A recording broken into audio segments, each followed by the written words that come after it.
ISKCON ISKCON ISKCON ব্যাপক আলোচনা সমালোচনা চলছে এই ইসকনকে নিয়ে। তারা কি হিন্দুত্ববাদী সংগঠন নাকি তারা বাউল বা বৈষ্ণব টাইপের কিছু একটা? চলুন আজকের ভিডিওতে সেটি জেনে নেওয়া যাক। The international society for Krishna consciousness বা ISKCON, বাংলায় আন্তর্জাতিক কৃষ্ণ ভাবনামৃত সংঘ, মানে কৃষ্ণের ভাবনার মৃত্যু নেই বলে বিশ্বাসীরাই হচ্ছেন ইসকন। সংগঠনটি 1966 সালে নিউ ইয়র্ক শহরে অভয়চরণ অরবিন্দ ভক্তি বেদান্ত স্বামী প্রভুপাদ নামের এই ব্যক্তি প্রতিষ্ঠা করেন। 2009 সালের তথ্য অনুযায়ী বিশ্বে ইসকনের প্রায় 50,000-এরও বেশি মন্দির এবং কেন্দ্র রয়েছে। বর্তমানে ইসকন পৃথিবীর প্রায় সকল দেশেই তাদের ধর্মীয় বিশ্বাসের চর্চা চালিয়ে যাচ্ছে। কোনো দেশেই তারা ব্যান্ড বা নিষিদ্ধ নন।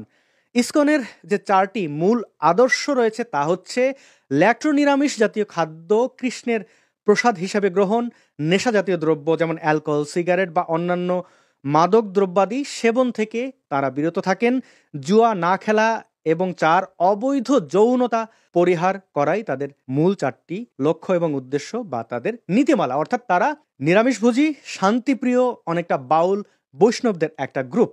সৃষ্টিকর্তার নাম জপে নেচে গিয়ে বেড়াতে দেখা যায় তাদের বিভিন্ন শহরে, বিভিন্ন যানবাহনে, বিভিন্ন উৎসব, বিভিন্ন পার্বণে। প্রশ্ন আসে যে তারা কি ধরনের পূজা পার্বণ বা ধর্মীয় আচার পালন করে থাকেন? এটা কি হিন্দু ধর্মের একটা অংশ নাকি ভিন্ন আর একটি ধর্ম? দৈনিক, সাপ্তাহিক বা মাসিক পূজা পার্বণের পাশাপাশি ইসকন ভক্তরা জন্মাষ্টমী, রাধাষ্টমী, দিওয়ালি, গৌর পূর্ণিমা, একাদশী, হোলি, রামনবমী এবং গীতা জয়ন্তী সহ বিভিন্ন ধরনের হিন্দু উৎসব উদযাপন করেন। অর্থাৎ তারাও নিজেদেরকে হিন্দু মনে করেন এবং তাদের বাইরে থাকা হিন্দুদের উল্লেখযোগ্য কোনো অভিযোগ তাদের বিরুদ্ধে পাওয়া যায় না। 2017 সালে জাতিসংঘের অঙ্গ সংস্থা UNDWTO কর্তৃক ইসকনের ইকো ভিলেজ প্রকল্পকে বিশেষ পুরস্কারে ভূষিত করা হয়। বাংলাদেশেও কিন্তু তাদেরকে ব্যাপকভাবে পুরস্কৃত করা হয়েছে।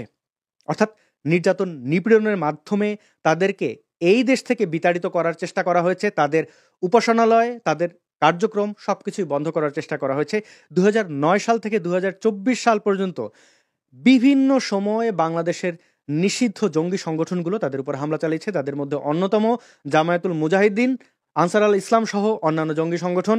এবং কুমিল্লার নানুয়ার দিঘির পারে সেই হনুমানের কোলে কোরআন রাখাকে কেন্দ্র করে যেভাবে সারা বাংলাদেশের হিন্দু ধর্মাবলম্বীদের উপরে নির্যাতন, নিপীড়ন, হত্যার ঘটনা ঘটানো হয়েছিল, সেখানেও কিন্তু ইসকনের একাধিক সদস্যকে হত্যা করা হয়েছে, নির্যাতন চালানো হয়েছে, তাদের বিভিন্ন মন্দির এবং উপাসনালয় ভাঙচুর করা হয়েছে।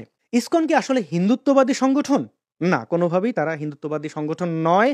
তাদের যে দিক নির্দেশনা রয়েছে, তাদের যে ম্যান্ডেট রয়েছে, তার কোথাও এমন কোনো আদর্শের অস্তিত্ব পাওয়া যায় না। তবে ভারতের বেশ কিছু বিচ্ছিন্ন হিন্দুত্ববাদীরা অর্থাৎ কট্টর হিন্দু নেতারা ইসকনকে তাদের রাজনৈতিক স্বার্থে ব্যবহার করার চেষ্টা করেছে, কিন্তু ইসকন সেসব চেষ্টার প্রতিবাদ এবং প্রত্যাখ্যান করে এসেছে। ইসকনের রাজনৈতিক অভিলাষ আছে বলে কোনো প্রমাণ পাওয়া যায় না। কোনো সন্ত্রাসী কার্যক্রমেও ইসকনকে কখনোই জড়িত থাকতে দেখা যায়নি পৃথিবীর কোথাও। দেখা যায় পৃথিবীর বিভিন্ন প্রভাবশালী ব্যক্তি যেমন স্টিভ জবস, তিনি তার একাধিক ভিডিও বক্তব্যে এটি স্পষ্ট করেছেন যে ছাত্র থাকা অবস্থায় তিনি প্রতি শনিবার ইসকনের মন্দিরে গিয়ে খাবার সংগ্রহ করতেন এবং তার ছাত্র জীবনের বড় একটা অংশ এই মন্দিরের খাবার খেয়ে, মানে ভালো খাবার খেয়ে তিনি পার করেছেন। আবার অপরদিকে গাড়ি কোম্পানি ফোর্ড, যেটি আন্তর্জাতিকভাবে খুবই পরিচিত, সেই ফোর্ডের মালিক বা প্রতিষ্ঠাতা আলফ্রেড ফোর্ড কিন্তু হিন্দু ধর্ম গ্রহণ করেছিলেন এই ইসকনের মাধ্যমেই।